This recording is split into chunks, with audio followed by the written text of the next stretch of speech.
Bienvenidas y bienvenidos a Gente Ve Opiniones en este último día del mes de agosto. Entramos el día de mañana al mes patrio, 1 de septiembre, y tengo el gusto de presentar a las y el invitado de esta noche. Vamos a iniciar con Marielos de León. Ella es integrante de la Concertación por un País Sin Hambre y Seguro, Compas. Bienvenida, Marielos. Gracias, bienvenidos. También todos la audiencia de Canal 29. Igualmente saludamos a Alejandro Labrador. Él es integrante del equipo de campaña de la Red Activistas El Salvador. Buenas noches, bienvenido. Buenas noches, muchas gracias por la invitación. Estamos felices de estar aquí. Bueno, y también nos acompaña Luz Flores. Ella integra la Comisión Sindical del Movimiento Popular de Resistencia 12 de octubre, MPR12. Bienvenida, Luz. Muchas gracias, gracias a mi compañera y a mi compañero por hacerme partícipe de este espacio y agradecer a Gente Ve por hacernos abrirnos este espacio, ¿verdad? Para que toda la teleaudiencia pues se dé cuenta de las situaciones que nosotros, ¿verdad?, queremos exponer esta noche acá en este medio. Gracias. Así es, se trata de hablar acerca de la coyuntura política, social, lo que acontece en estos días en el país, y quisiéramos iniciar con una nota introductoria hablando de lo que ha ocurrido en las últimas semanas en torno a diversos sectores sociales, sindicales, activistas y comunidades de diferentes departamentos que han protestado y han externado sus expresiones de repudio a las acciones de la Sala de lo Constitucional de la Corte Suprema de Justicia, que busca afectar financieramente al gobierno, como usted lo sabe, y por consiguiente pues a la población salvadoreña. Vamos a ver una nota de prensa a cargo de Georgina Salinas a continuación. Estamos exigiendo que esos magistrados corruptos respeten la Constitución. Los magistrados de la Sala de lo Constitucional fueron nuevamente rechazados en su intento de visitar algunas localidades del país con el fin de legitimar las recientes resoluciones que han generado un amplio descontento social. Repudiamos totalmente las decisiones que están tomando como Sala de lo Constitucional, porque eso no daña al gobierno en sí, sino a la población salvadoreña, que necesita que el gobierno trabaje para las grandes mayorías. Que cese ya ese abuso de autoridad, de declaratorias de inconstitucionalidades sobre acciones que benefician al pueblo salvadoreño y sobre todo aquellos que más necesitan ayuda en lo social, seguridad y educación. Sobre todo exigimos como educación que se cumpla lo que son los programas sociales de nuestro Ministerio de Educación, como son los paquetes escolares, el vaso de leche para los niños y niñas, los uniformes y el calzado, que es donde más nos necesitan, como también se menciona la corrupción que se está llevando de haber nombrado inconstitucionales a los 84 diputados suplentes, ya que de ser así, también los magistrados son inconstitucionales. Respaldamos al gobierno al querer mantener la ayuda para el pueblo a través de los programas sociales, subsidios, planes de seguridad, que brindan ayuda a la gente más pobre de este país. En el municipio de Ahuachapán se movilizaron asociaciones comunales, consejos ciudadanos, movimientos juveniles, cooperativas agropecuarias, sindicatos magisteriales y organizaciones ambientalistas de todo el occidental departamento para manifestar su descontento con la actuación de los magistrados constitucionalistas. Estamos cansados ya de ese tipo de personas, de ese tipo de trabajo, porque ellos están aquí trabajando a costillas del pueblo salvadoreño. El pueblo salvadoreño ya está cansado de eso. En esta ocasión fue la Asociación de Abogados de Ahuachapán quienes organizaron un foro con el fin de generar un espacio para que los 4 magistrados expusieran los contenidos e implicaciones de las resoluciones desde su perspectiva. Mientras las organizaciones sociales se manifestaban en las aceras del Centro Cultural Alfredo Espino, en su interior el reducido público esperaba la llegada de los funcionarios. Sin embargo, los organizadores del evento anunciaron la suspensión de la actividad, bajo el argumento de la vulnerabilidad de la seguridad, identificando la protesta social como una amenaza a su integridad física. Se suspende la actividad en virtud del riesgo que estaba enfrente de este teatro con estas personas que están con protestas. Ustedes han visto allá pancartas, inclusive en los que le han puesto unos cachitos a las caras, a los rostros de los magistrados, y los carteles que están puestos por todos lados. Entonces se tomó una decisión en la cual no se van a arriesgar la vida y la integridad física de esas autoridades en este evento. Nuestra manifestación era pacífica y sigue siendo pacífica hasta el final de la jornada. Estábamos acá garantizando el libre acceso de todas las personas. Acá el tráfico no se ha bloqueado. La entrada a las instalaciones del lugar donde se iba a realizar la reunión tampoco no se hizo ningún tipo de bloqueo. El acceso estaba disponible para los magistrados porque nosotros como sociedad queríamos que nos escucharan, pero eso no fue posible, ¿verdad? Ahora nos damos cuenta de que ellos han comunicado que no vinieron acá porque les estábamos bloqueando algunas libertades. Esta es la segunda ocasión en que los magistrados de lo constitucional son rechazados en su intento de legitimar sus resoluciones con bases sociales, ya que hace unos días, pobladores de Nueva Trinidad en Chalatenango también les impidieron el paso. Bueno, estos rechazos han ocurrido en otros lugares del país, en la zona norte, en Chalatenango, en Nueva Trinidad, y quisiéramos la opinión en este momento de Marielos, en el sentido de cómo ven ustedes cómo analizan este impacto en la política económica y social del gobierno por estas diferentes resoluciones a cargo de la Sala de lo Constitucional. Bueno, sin duda alguna, la Sala de lo Constitucional es el bastión que durante un buen tiempo la oligarquía, la derecha en este país, el gran capital, el partido Arena, estuvo preparando, ¿verdad?, el terreno para que hoy tengamos las resoluciones que tenemos de la Sala de lo Constitucional. Hay que decirlo, es una doble moral del partido Arena que, entre comillas, aprueba préstamos en la Asamblea, pero ya tiene todo estructurado y preparado para ir a la Sala de lo Constitucional y ahí detener todo. Más allá de pensar que le están haciendo daño, como manifestaba la gente en los diferentes lugares que se han pronunciado, más allá de hacerle daño al gobierno, al partido que está en este momento en el gobierno, es a la población que le están causando daño, sin importarles el bienestar de nuestro pueblo, porque toda la plata que están reteniendo en esa sala, todas las resoluciones que está dando más o menos a partir del 2011 que han arreciado más, va en contra de los derechos de la población, los derechos que tiene el pueblo salvadoreño, ¿verdad? Son los paquetes escolares que reciben nuestros niños, los niños de los campesinos, de los obreros, de los trabajadores y trabajadoras que están beneficiados por esos paquetes escolares, por el vasito de leche, y ellos están reteniendo esa plata. La seguridad, ¿verdad? La seguridad que necesitamos. Es irónico y de doble moral escuchar en esa nota donde el señor abogado, no sé qué sea, que estaba ahí diciendo de que ellos no llegaron porque temían por su integridad física. Bueno, ese es un acto doblemente inmoral, porque cuando ellos detienen los fondos que van para garantizar la seguridad mínima a la que tenemos derecho como población, ¿verdad? Cuando no son ellos los que necesitan esa seguridad, pues a este pueblo lo sangran todos los años con ese presupuesto que, hay que decirlo, el del sistema, el órgano judicial es el presupuesto de los más elevados en este país, ¿verdad? Ellos tienen garantizado todo porque este pueblo nos siguen sangrando ellos para poder garantizárselo, y ellos simplemente con esas resoluciones que obviamente responden a intereses oscuros de la oligarquía, ¿verdad? Que está apadrinada por el gobierno de los Estados Unidos. No,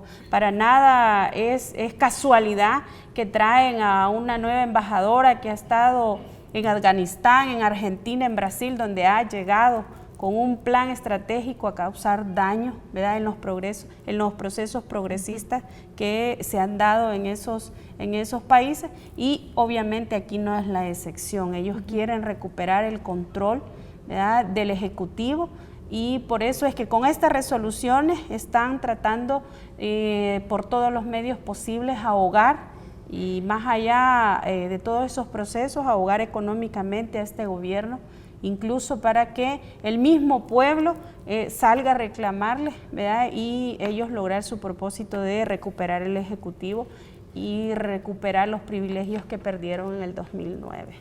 Bueno, ya Marielos ha mencionado parte de las preguntas que tenía también preparadas para ustedes, en el sentido de cuáles son estos intereses que están detrás, qué tipo de agenda está siguiendo en este sentido estos magistrados de la Corte Suprema de Justicia y cómo analizan ustedes, Alejandro, que pese a este bloqueo los planes de seguridad están dando resultado. Pero hablemos un poco de esto. Okay. Sí, bueno, con la primera pregunta, ¿qué intereses hay detrás? Bueno, es bien difícil decirlo. Sin embargo, hay que recordar que hay mecanismos para averiguar, pues, para saber. Es decir, esto sustancialmente creo que es importante porque da muestras de que algunas instituciones están por ley obligadas a rendir cuentas y aún así no lo están haciendo. Por un lado, porque la población no nos hemos pronunciado con la firmeza suficiente para pedir esa información de a qué obedecen ciertas resoluciones, por ejemplo, bajo qué intereses están modulando la frecuencia con la que se emiten ciertas resoluciones en la Sala de lo Constitucional. Es un problema también de comunicación, de percepción, de cómo se percibe. La gente, tal como se nota en la nota, pues demuestra que lo que siente, lo que es sensible para las personas es el malestar por no contar con los mecanismos para sentirse seguros en su sociedad, en su comunidad, en su entorno. Probablemente igualmente sea sensible para alguien que no tiene los medicamentos que necesite, etc. Igualmente puede ser sensible para alguien que no tiene el acceso a la educación o que justamente también el otro tema de coyuntura, que recibe un salario mínimo realmente miserable. ¿Va? Todos estos aspectos tocan aquellas dimensiones de la realidad que a las personas pues las hacen reaccionar. Entonces, es de entender que hay resoluciones que están saliendo de la Sala de lo Constitucional y que la gente no entiende la lógica de estas y que más parece obedecer a un plan por fregar al gobierno de turno. También hay personas que dicen que es la oportunidad para replantearnos o para pensar qué tipo de Estado tenemos, ¿verdad? Que la Sala de lo Constitucional y su modelo y su esquema dentro de un órgano judicial como el que tenemos, pues obedece a un diseño de Estado. Estas resoluciones pareciera que demuestran que el Estado que tenemos es disparejo, pues. Está beneficiando a los que ya se han comido mucho del pastel más grande y sigue pisoteando a las clases, digamos, a las clases sociales, digamos, más bien a la dimensión social que, por ejemplo, percibe un menor salario. Aquellos sectores que necesitan de subsidios para llevar una actividad económica. Dada estos problemas de comunicación pues, que se nota, o de esa distorsión en cómo la sala modula las frecuencias de sus resoluciones, hay dudas, pues, y yo creo que es importante reconocer que, por un lado, la población tiene que exigir con más contundencia, pues, que los poderes del Estado, o los órganos del Estado, estén en función de realmente las necesidades y que por ello se necesita de una actitud popular o ciudadana mucho más activa, mucho más fiscalizadora, mucho más presente ante los espacios de decisión, ¿verdad? Y por otro lado, que los funcionarios estén a la altura de lo que la historia de este país exige, pues. Por un lado, se derogó una ley que ha hecho reinar la impunidad en este país, pero con otras acciones la sala demuestra mucha menos insensibilidad, ¿verdad? Y ahí es donde hace falta también la organización popular, la incidencia de la gente, diciendo, bueno, estas son las decisiones que respaldamos, estas son las que las que en verdad censuramos. Y quizás haciendo un recuento, han sido, si no mal recuerdo, más de 11 resoluciones y fallos de la Corte Suprema de Justicia. Por ejemplo, el hecho de declarar inconstitucional que se publique la lista de evasores fiscales. Se declara inconstitucional que el gobierno quiso hacer una amnistía fiscal para que fueran pagando poco a poco los deudores, inconstitucional. Se declara inconstitucional los 900 millones, o sea, es uno tras otro. En ese sentido, Luz Flores, como integrante del MPR 12, del Movimiento Popular 12 de octubre, ¿cómo analizan también estas acciones, estas jornadas de protesta que la población está saliendo a hacer? ¿Cómo miran ustedes este movimiento? Nosotros creemos que la población entera está convencida de que los 4 magistrados se deben al trabajo de la NET, al trabajo de Arena, son los que le están haciendo directamente el trabajo a los diputados de Arena.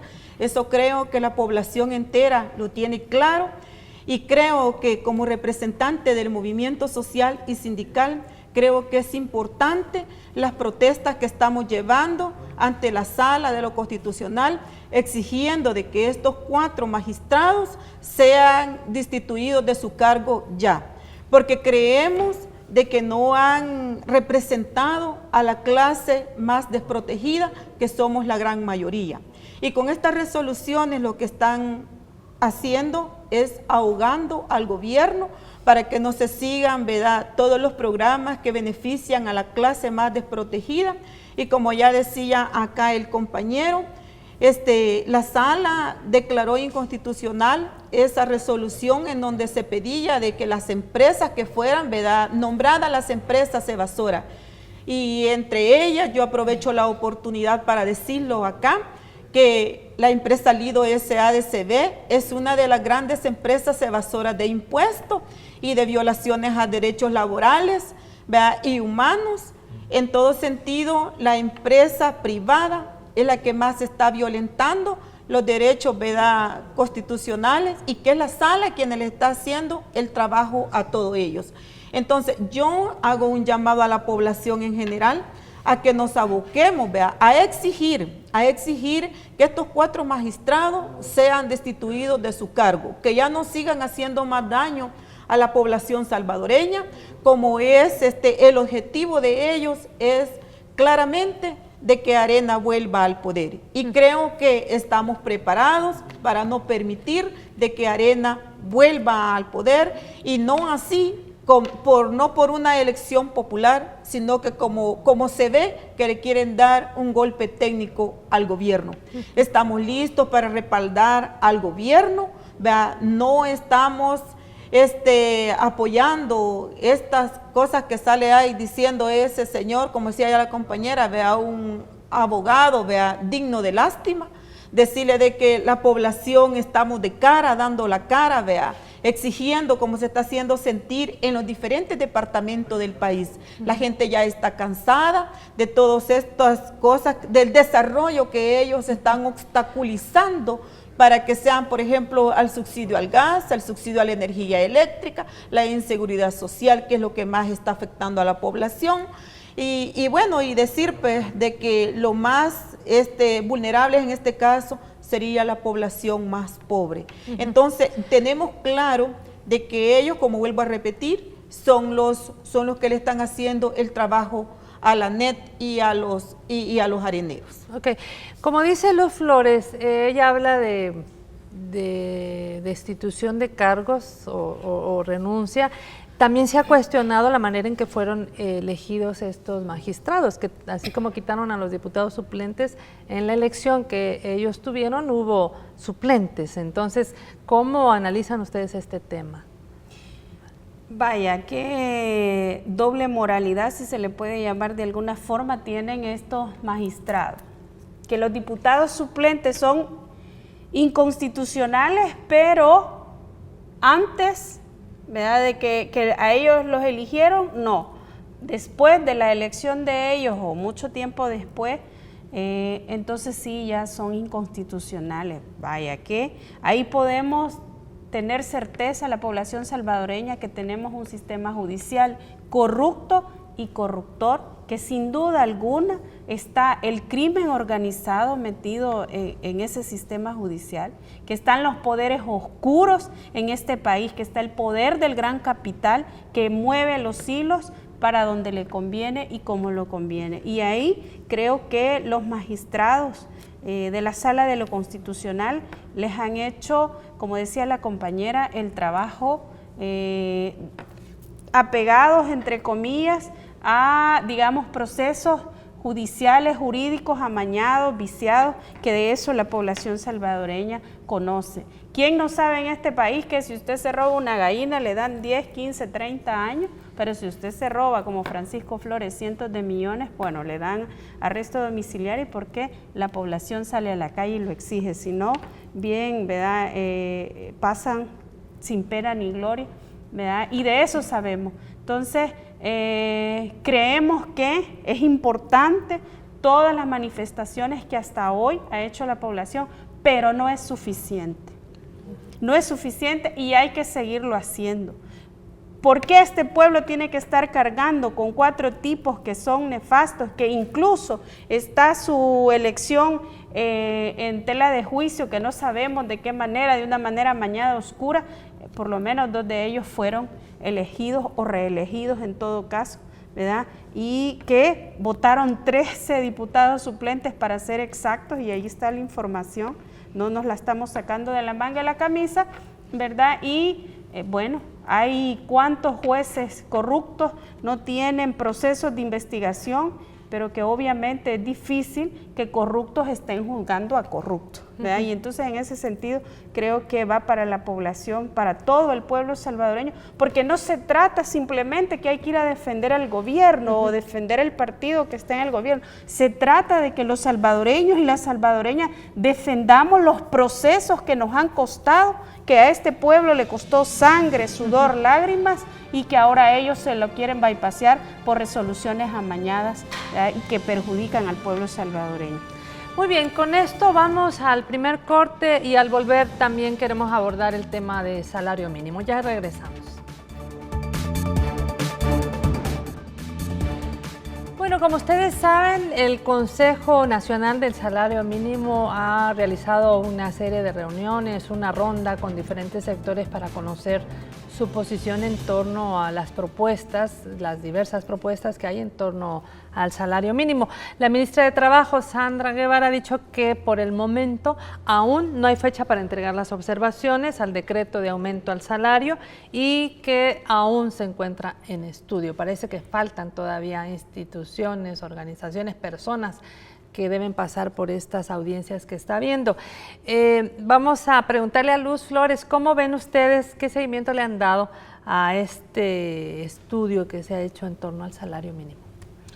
Fíjese que nosotros como movimiento social y sindical hemos tenido, bueno, nosotros como MPR 12 hicimos nuestra propuesta, ya que sabe que las diferentes organizaciones presentamos nuestra propia propuesta, ¿vea? Por ejemplo, nosotros como movimiento social del MPR 12 presentamos una propuesta de $550 que fuera equitativo para todo, para toda la población, tanto la zona rural como la zona urbana, ¿vea? Pero nos dimos cuenta de que las propuestas que presentamos, los diferentes movimientos y organizaciones no fueron tomadas en cuenta. Entonces, en ese sentido, nos apegamos a la propuesta del gobierno, que fue la que nos pareció más atinada, que si bien es cierto, no viene a resolver las necesidades de la canasta básica ni de la población, pero es la más acertada que la que propusieron, ¿verdad?, los representantes de los empresarios, como es la NET, y los representantes de DISCE, de los trabajadores, ¿verdad? Pero en realidad esos señores nunca han representado a la clase trabajadora.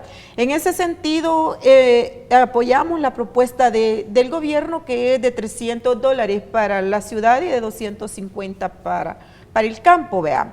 Es por ello de que nosotros hemos andado acompañando, vea, y haciendo también nuestras propuestas en que sea devuelto, ¿verdad?, este salario que aprobaron los dos sindicalistas apoyando a la NET, porque no nos favorecía para nada.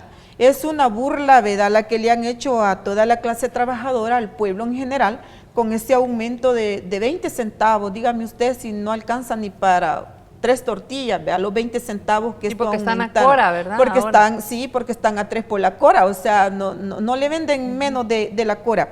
En ese sentido, nosotros pues estamos apoyando, ¿verdad?, la propuesta del gobierno, y nos parece bien lo que la ministra está haciendo, que ella ha dicho de que se va a llamar a una nueva elección, vea, y para ver cómo se destituyen a estos 2 señores que por tantos años que nos han representado, que han representado a la clase trabajadora, y que nunca hemos tenido un verdadero aumento de acorde al Código de Trabajo y a las necesidades del pueblo salvadoreño. Bueno, y esta mañana nada menos escuchábamos al presidente de la Asociación de la Empresa Privada, ANEP, que decía: bueno, no ha habido aumento salarial porque el gobierno no quiere, dijo. Y califican de populista la propuesta que ha hecho el gobierno de $300 en la ciudad y 250 en el campo. Yo quisiera que vieran a continuación una nota a cargo de Carlos Amaya. Ellos son nuestros colegas de Radio y Televisión Iscanal, en donde los campesinos de Oriente también rechazan las declaraciones de la ANEP queremos que las escuchen y las vean. El horario de trabajo en el campo es de 7 a 12 con 1 hora para alimentarse. Entonces, el horario de trabajo en el campo es medio tiempo, porque la gente en el campo, el resto del día lo quiere para ir a hacer sus tareas ahí de maíz, de frijoles, las gallinas o lo que sea. Pues el señor empresario está muy equivocado, le digo, porque nosotros los campesinos trabajamos duros, aunque no crea, soy una campesina. Yo he trabajado una manzana de tierra ahorita y me ha costado mucho, le digo, con los insumos tan caros, los insumos con los que trabajamos. Si trabajasen las 8 horas, el salario, multiplicamos el salario no sería 220, sería más. El campesino desde las 6 de la mañana a las 12 de la mañana $5 gana, y es un sueldo de miseria. ¿Qué hacemos con $5, hermano? No hacemos nada, es un sueldo de miseria. Sí, y solo nosotros que somos campesinos sabemos la realidad, él no la sabe, hermano. Así respondió Ana Silvia Zapata, campesina de la zona norte de Usulután, a las declaraciones dadas por el presidente de la Asociación Nacional de la Empresa Privada, ANEP, Luis Cardenal, quien manifestó recientemente que el sector agrícola trabaja medio tiempo y gana $250 al mes. Para esta trabajadora de la tierra, los empresarios no conocen la realidad a la que se somete el campesinado salvadoreño. Le digo que eso es muy poco, pero como él está allá arriba, ¿verdad?, y nosotros estamos aquí abajo, comiéndonos las uñas, viviendo una vida de miseria, nosotros sabemos la dura realidad, él no la sabe. Este segmento poblacional tiene asignado el salario más bajo en comparación con el sector industrial y comercio textil, una injusticia que han denunciado constantemente sectores sociales y la Iglesia Católica. Para el padre Elías Lazo, párroco de Ciudad del Triunfo, el sector agropecuario debería ganar $300. Yo me uno como iglesia a lo que dijo Monseñor Arrodillo San Salvador, Monseñor Rizala, ¿verdad? Es justo y necesario que todo campesino gane también los $300. Oígase bien, es lo mínimo que se le puede dar, es lo mínimo que se le puede dar. Claro, hombre, claro, sinceramente, tiene que ser más a ellos, claro.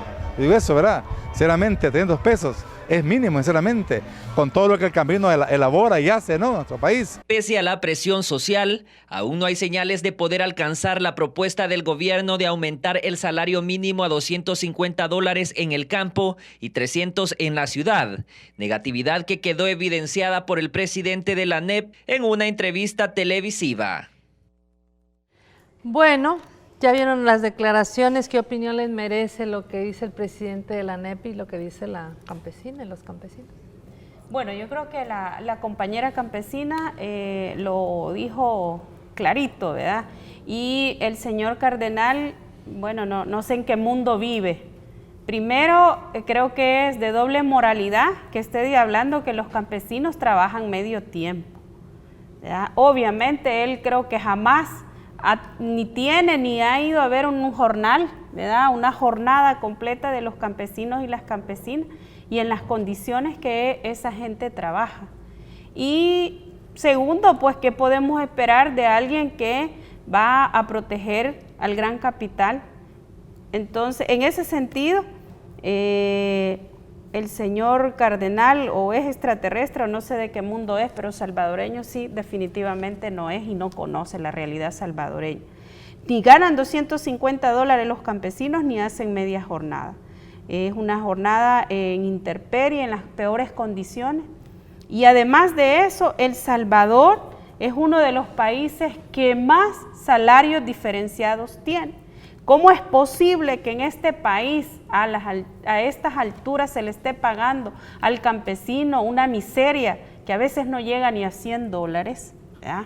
Y si no, lo invitamos al señor cardenal que se siente y que revise realmente cuál es el salario de los campesinos y cuántos tipos de salarios hay en este país.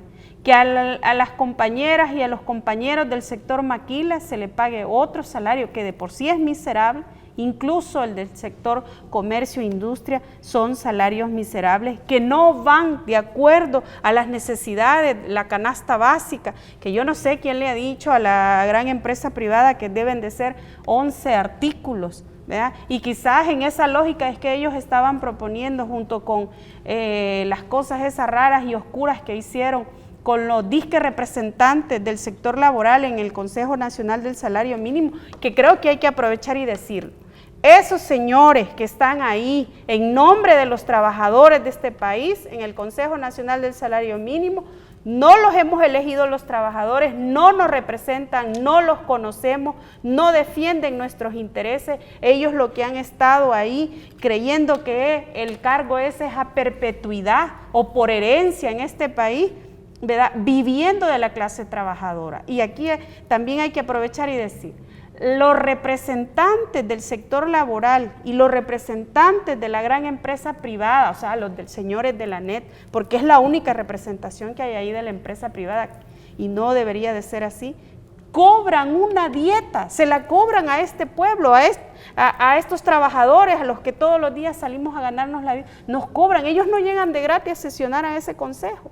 Cobran una dieta y el aumento que estaban proponiendo ni siquiera llegaba a la mitad de la dieta que ellos cobran. Le cuesta a los trabajadores y a las trabajadoras de este país desembolsar plata que pagamos en impuestos. El gobierno tiene que desembolsar plata a través del Ministerio de Trabajo para que a ellos se les pague, se les deje plata, porque es vergonzoso que la NET, que lleguen grandes camionetotas ahí, llegue a cobrar, ¿verdad? Y al final a los pseudo representantes, a los pseudo sindicalistas, y nosotros se los hemos dicho en la cara y les hemos dicho que no nos representan, ¿verdad? Es una pena y es vergonzoso que estén traicionando a la clase trabajadora. Obviamente ellos no son trabajadores, serán empresarios o serán empleados de la gran empresa privada, pero no nos representan. Y en ese sentido creemos que ya la compañera decía, si bien es cierto, esa propuesta del gobierno no resuelve todo, pero es lo que más se acerca a que empieza a dignificar a la clase trabajadora en este país, que somos los que le hemos hecho los 21,000 millones de dólares acumulados en fortuna que tiene la gran empresa privada en este país, la hemos hecho a los trabajadores. Recientemente, la ministra de Trabajo, Sandra Guevara, dijo que se está desarrollando un mecanismo para preparar nuevos nombramientos de un nuevo Consejo Nacional del Salario Mínimo. ¿Qué esperarían como organizaciones sociales para desarrollar esta elección? ¿Qué resultados esperan? Esperamos de que como organizaciones sociales esperamos, ¿verdad?, de que sea una elección, que seamos llamados y participe todo el pueblo en general, que sí represente a la clase trabajadora y que las cosas se hagan con transparencia, ¿verdad? Que ya no estén metidos estos señores, como ya decía la compañera Marielo, estos señores que nunca nos han representado, que nunca han sido trabajadores, y andamos ahí con una campaña de las 100,000 firmas por un aumento digno de salario, al salario. Entonces creo de que esta vez la clase trabajadora tiene que ser partícipe de ver cómo se desarrolla, cómo se ha venido desarrollando toda la vida esto, y que por primera vez en la historia nosotros como trabajadores hemos estado bien involucrados de cerca, dándonos cuenta cómo es que estos señores que para mí, vea, no son ni dignos de de estar ahí, vea, porque es un robo el que le han hecho por muchos años a la población en general, porque cada vez que llegan ellos a una sesión se les paga $57, vea, cada vez que ellos llegan por sentarse allí, no a defender a la clase trabajadora, sino que a fregar a la clase trabajadora. Y para mí, ¿verdad?, me parece humillante, indignante la declaración que da este señor Luis Cardenal, porque al sector agrícola el salario que tiene mensual son de $118 mensuales. ¿De dónde saca él que son $250 los que gana esta gente? Si ni tan siquiera en el sector industrial, en la industria ganamos eso. El salario mínimo que tenemos es de $246. En las maquilas es de 211. Entonces, ¿de dónde este señor mentiroso saca eso, que es lo que gana esa población? Y decirle de que esa gente, vea, es digna y admirable para todos, porque si ellos no trabajaran, no cultivaran, el pueblo salvadoreño no tuviera alimentación. El mayor reconocimiento para esta clase trabajadora y que es la más explotada. Y lo peor de todo es que cuando ellos van a comprar, nadie les pregunta, ¿verdad?, cuánto, de dónde venís, cuánto ganás, cuánto es tu salario, ganás más poco, se te van a vender las tortillas o los frijoles o los fósforos, lo que sea, ¿verdad?, a menor costo que los que ganan más. Entonces, por eso es que nosotros como población estábamos pidiendo un salario mínimo equitativo para todos, porque todos gastamos iguales y consumimos iguales. En ese sentido, creo de que la ministra está haciendo un buen papel, vea, de acorde, ¿verdad?, con lo que la población en general está demandando en esta situación. Muy bien, queda claro que el tema del salario mínimo es un tema que va a seguir siendo, va a estar siendo agenda de las y los trabajadores, y que obviamente no puede pasar por alto la opinión de los y las trabajadoras. Sí, no, yo quería también comentar sobre la nota, ¿no? Resulta realmente interesante. Yo vi la entrevista y en un fragmento el señor Luis Cardenal dice, es que antes solo era de ponernos de acuerdo los empresarios y los trabajadores y de cuánto era el salario cuando tocaba revisarlo. El gobierno lo que hacía era poner las condiciones para reunirnos. Y eso pues debería de llamarnos la atención a todos y todas en el país, reconocer la visión con la que sectores tan poderosos como la empresa privada o ese sector de la empresa privada están tomando las decisiones que realmente nos afectan a todos. Cuando en el Consejo Nacional de Salario Mínimo deberían de ser decisiones abiertas, ¿verdad?, para comenzar, transparentes, y eso así como la red activista, ¿no?, públicas, como hemos demandado con la campaña Súmale al Mínimo que estuvimos apoyando en el primer trimestre del año, donde exigíamos pues la transparencia, y después aparecieron las voces exigiendo que esa decisión que se tomó por el 15% en 3 años de aumento del salario, que se rindiera una explicación coherente, fundamentada y técnica, que respondiera a la realidad de los precios del país. Claro, y es así como se ha presentado una demanda contra el Consejo o contra, bueno, los representantes que han aprobado este risible aumento al salario. También es importante reconocer que cuando se habla con sectores de la caña, por ejemplo, que se les menciona que para incentivar la economía de un país, una variable realmente contundente es el salario, lo que dicen es, el primer argumento que abocan es reglas claras, pero ahí se escudan desde hace años, desde que son pues una voz política, ¿no?, de que no hay reglas claras, que eso no permite el crecimiento.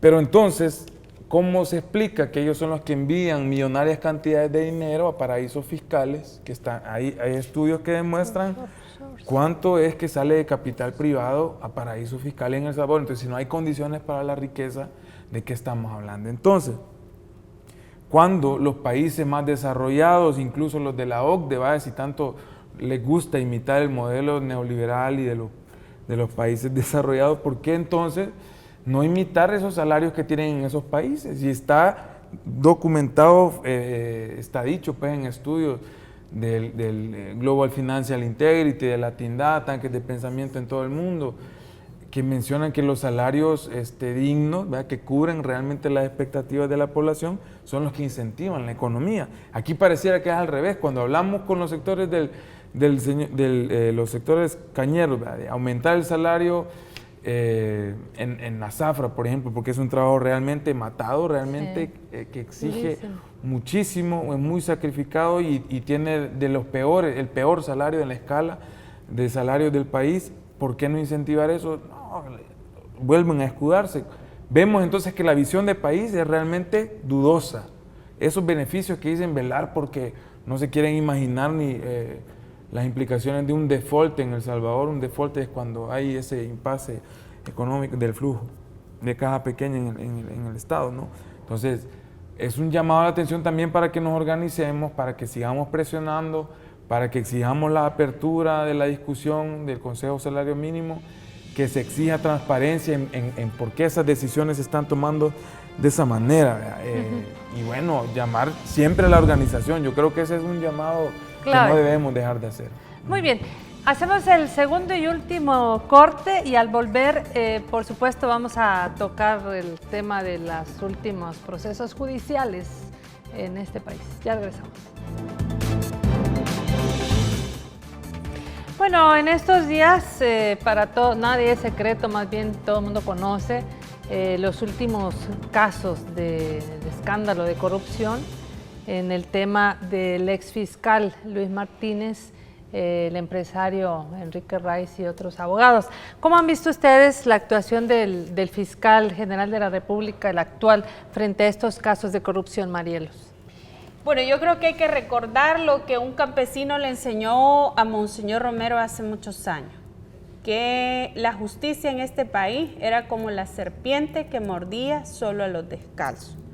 Yo creo que queda evidenciado, ¿verdad?, a qué lado juega la justicia, cómo manejan el sistema judicial en este país y para muestra los últimos casos, que no solo son esos, ¿verdad?, sino que hay muchos.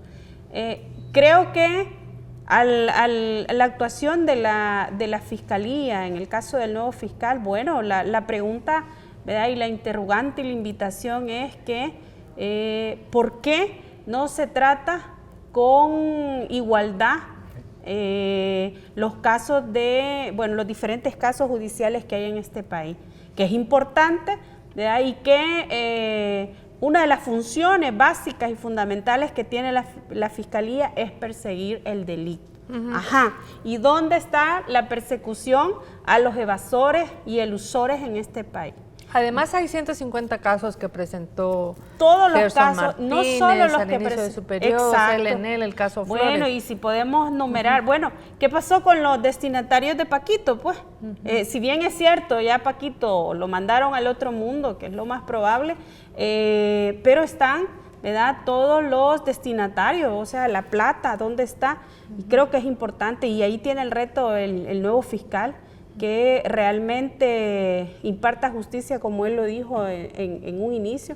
Entonces, y que realmente el pueblo vaya teniendo o vaya saldándose la deuda de justicia que hay en este país. Entonces, y que la justicia realmente sea imparcial y no se parcialice como hasta hoy lo ha demostrado.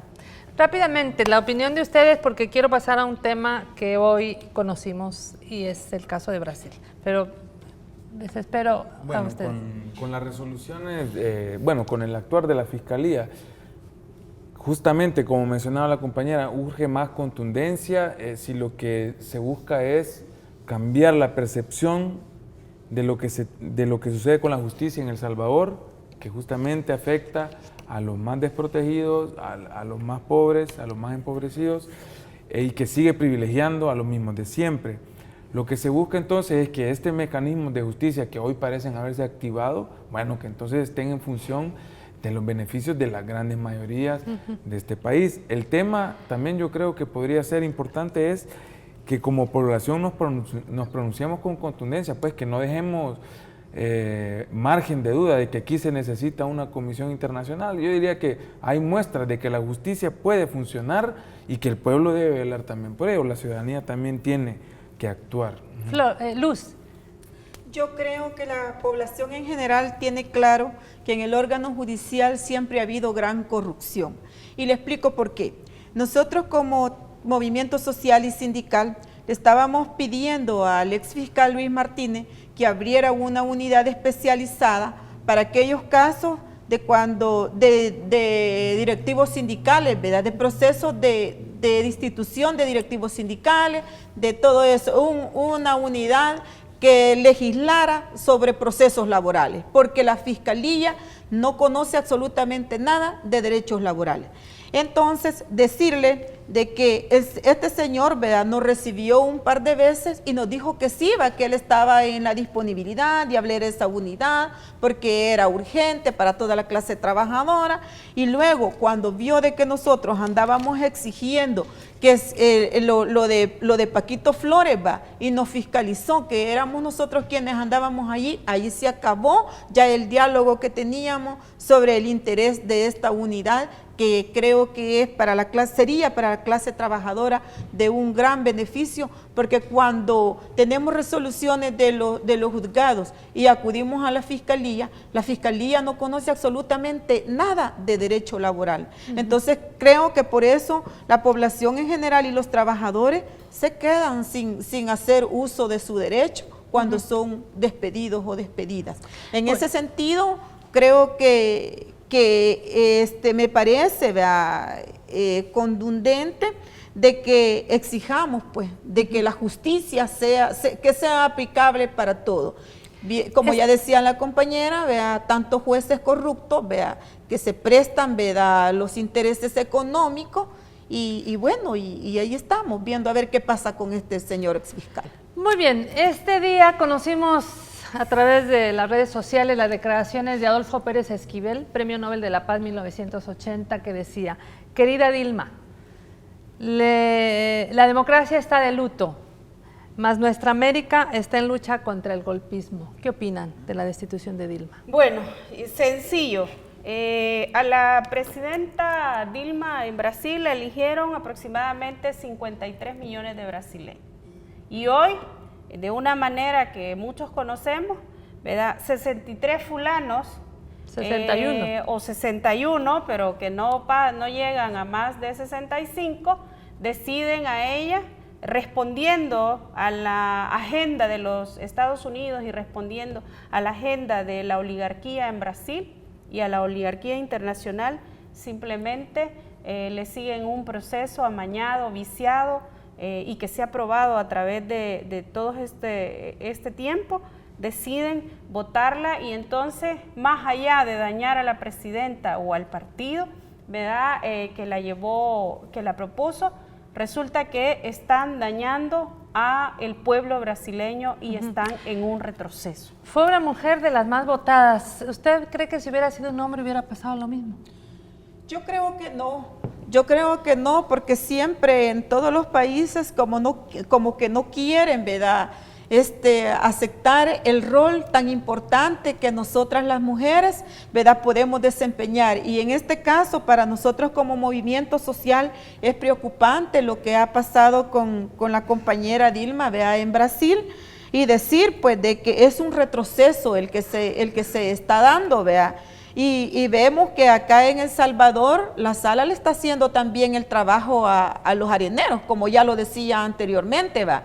Entonces, en ese sentido, nosotros vemos con gran preocupación y ver qué podemos hacer, pues, qué podemos hacer, porque esto es como que si ya lo hicieron allá, lo podemos seguir haciendo en los diferentes países. Y lo que ya decía la compañera, Marielo, que no por gusto está la embajada esa embajada de Estados Unidos acá, si ya estuvo en los diferentes lugares, entonces ahora ha venido acá como a afilar cómo se hace este proceso, como lo que acaban de hacer con la compañera Dilma.